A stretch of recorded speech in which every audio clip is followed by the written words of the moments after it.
Today we're going to talk about the cycle of overeating, binging, undereating.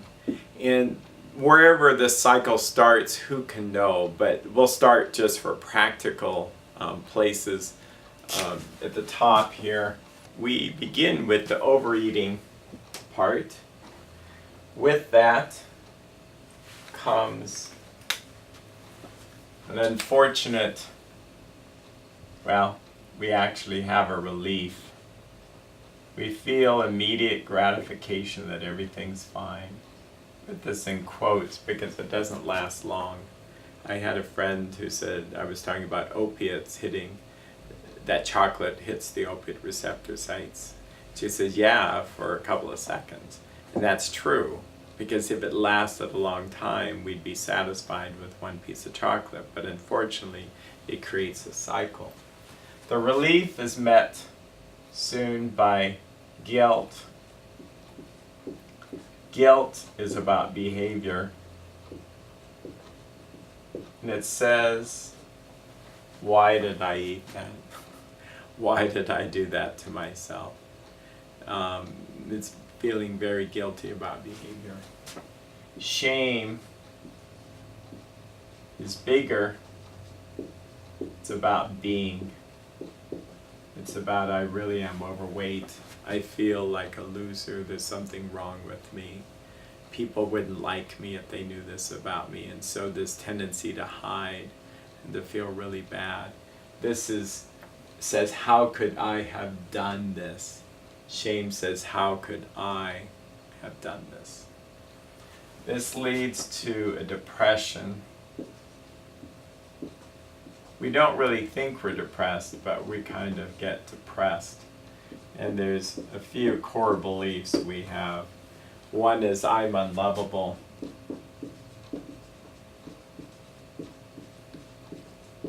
I feel like different from other people.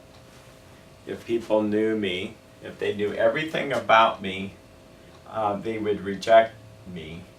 So I tend to, if everyone knew everything about me, I would be rejected. So I tend to hide. This is the secrecy factor. I don't tell people I'm eating donuts in a closet or my feelings. I may just not even be honest about a lot of things. If I depend on people or God, I'll be let down. I'm abbreviating here for time. So we become very independent. The food comes to us, it seems to fix our feelings, and then we feel like I'm good to go. It's portable, it's not that expensive, there are worse drugs to have, except one could make an argument that overeating is killing more people than any of the other drugs and alcohol combined. So we then live with this belief system. And the last one is blank becomes most important need.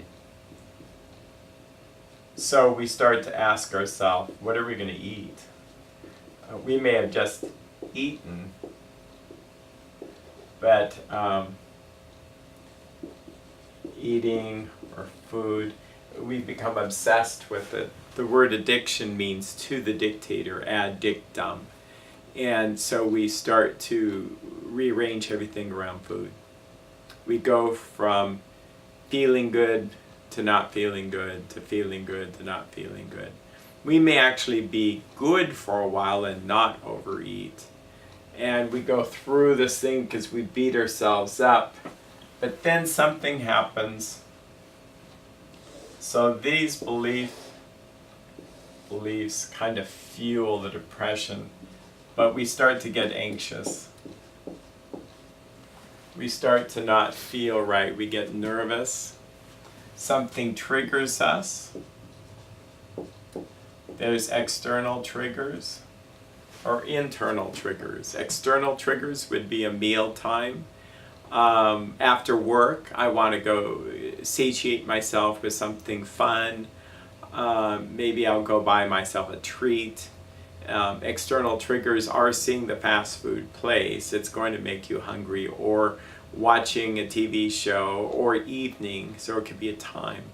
Internal triggers are things like feeling guilt, feeling shame, feeling stressed, feeling anxious, feeling anything actually. And that's why we kind of numb ourselves. The nature of any addiction, whether it be drugs, alcohol, food, sex, spending, gambling, overwork, or codependency and fixing others, is I don't want to feel my feelings. I want to immediately feel something else or feel good. And it's kind of like the electricity going out in a building and a backup generator kicks in, lights flicker a little bit, but now the backup generator is keeping the lights on. Well, that's kind of what an addiction is like. Rather than us crashing and burning, we just pick up and eat a donut or get some fast food on our way to the hospital to help deal with the feelings. Now, sometimes people go the other extreme. We get very, very non-hungry when we're upset, and we don't eat anything. Or we don't eat anything to the point where we feel, so overly hungry that then we become obsessed with hunger. So it's this binge cycle. The trigger, it leads to a trance experience where we become obsessed with food. We start to eat and not even be aware of how much we're eating. So being mindful, which really I think is being body awareness. I don't know why it's called mindful, but it is. It's more like a body awareness of how much do I really need to eat. Being mindful of how fast I'm eating. Being mindful of what are those trigger foods that would be acting like a drug. For some it's chips, some it's like chocolate, but I can't decide what your trigger food is for you.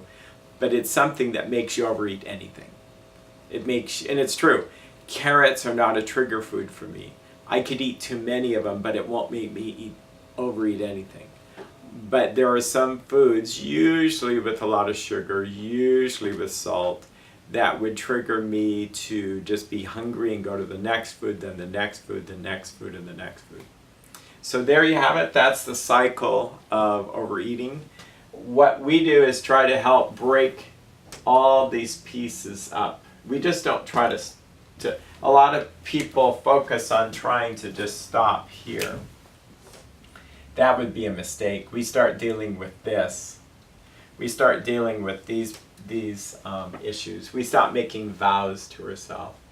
I think a 12-step program is a way to go with this, that we admit we are powerless over our eating and our life is unmanageable. Because many of us know exactly what we need to do, like with the overspending or overeating or sexual behavior or drugs and alcohol. We have no power to do it. That's why I'm a fan of the AA Big Book, where it says that our dilemma was lack of power. And it says many of us had moral and philosophical convictions galore, but we could not live up to them even though we would have liked to. What we had to have is this power. And so thank God we have a loving, compassionate, merciful God who is there to rescue us with our cooperation as we work through the steps.